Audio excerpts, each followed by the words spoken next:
আমার ছেলে 2008-এ মারা গেছে। যেদিন মারা গেছে তার 6 দিন পরে আমার ইউরোপ সফর ছিল, এন্টার ইউরোপ। আমার ভিসার জন্য আমি জার্মানি এমবেসিতে গেছি, তো আমার লঙ্গি পড়া, কেন ছেলে মারা গেছে 6-7 বছর, যাকে নিয়ে চিকিৎসা করছি জানেন তো আপনারা। বাংলাদেশে ব্যাংককে প্রথম ছেলে, মনটাও ভালো ছিল না, থাকে কি করা। তা আমার লুঙ্গি পড়া ছিল, পানের ডাব্বা হাতে ছিল, আমি পান খাইতেছিলাম, জামায় বুতামও ভালো মতো লাগানো ছিল না।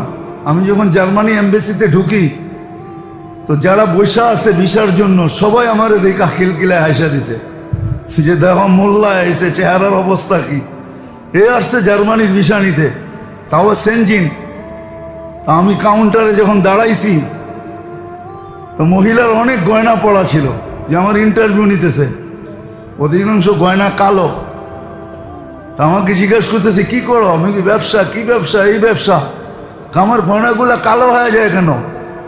আমি বললাম তুমি পারফিউম বেশি ব্যবহার করো, তো স্প্রের কারণে গয়না কালো হয়ে গেছে।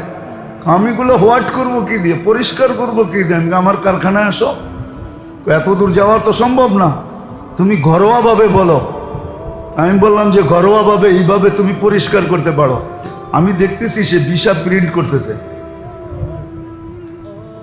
তা আমাকে বললো যে এত টাকা দাও, দিলাম। কয় বউ তুমি এখানে। বসলাম, আধা ঘন্টা পরে পাসপোর্ট দিল, আমি খুলে দেখলাম যে হ্যাঁ ভিসা হয়ে গেছে।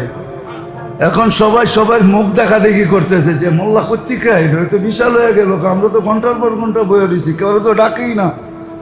এমন বেশভূষা নিয়ে গেছে, মনে হয় যে উনি বিলকুল এন্টার ইউরোপিয়ান হয়ে আসছে, মানে দেখলেই তাকে ভিসা দিতে হবে, কেননা সে ইউরোপিয়ান স্টাইলে আসছে, নারী বলেন আর পুরুষ বলেন।